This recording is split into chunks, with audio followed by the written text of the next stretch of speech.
muri iki cegeranyo rero c'ukwezi kwa kabiri twarashoboye kuronka abana bakiri bato bangana 6 bafashwe ku nguvu.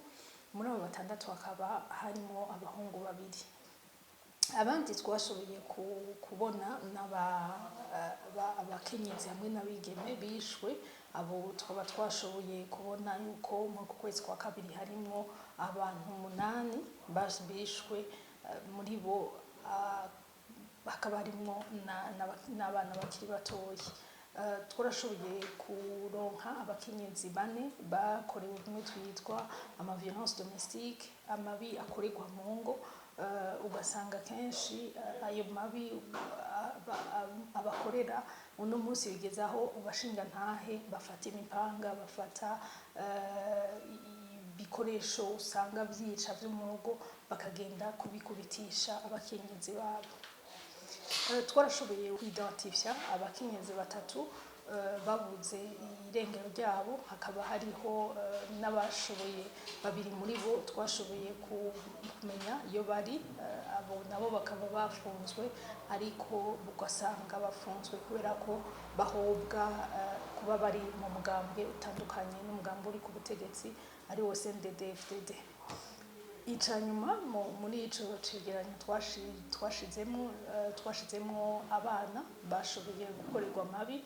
Akaba muri iki cegeranyo twashoboye kwegeranya abana 5 bakorewe amabi bagakubitwa, abandi ugasanga ni babandi bavuka banyina babo bakaba baca babata.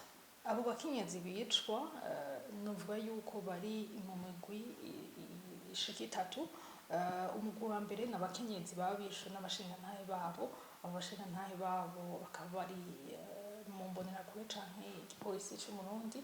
Umugwi wa kabiri ugasanga n'abakenyezi batorwa bishwe kandi bongeye bagafatwa ku nguvu. N'abakenyezi batorwa mu mabarabara canke mu mashamba, ariko ugasanga n'abakenyezi bataba bambaye canke biboneka nyene yuko imbere yuko bicwa bakorewe ivyafuramubi. Umugwi wa gatatu naho n'abakenyezi bicwa n'abantu baba bazwi, ugasanga abo bantu bapfa ibintu vy'amatongo canke ibindi vyinshi. Ikintu kibabaje naho by'ukuri biboneka muri iki cegeranyo vyose bibabaje, nuko uko iminsi igenda tugenda tubona yuko amabi akorerwa abakenyezi na cane ifatwa ku nguvu ry'abakenyezi uno munsi biriko bigatandukira n'abana bakiri batoyi b'abahungu. Ivyo navyo bikaba biva kudahana. Nibaza rero yuko ikintu gikomeye nuko leta y'u Burundi yobona vy'ukuri yuko aya mabi akorerwa abakenyezi ari amabi ateye ubwoba, ari amabi akwiye vy'ukuri gufatirwa ingingo kugira ngo umuntu uwo ari we wese ayakora ahanwe.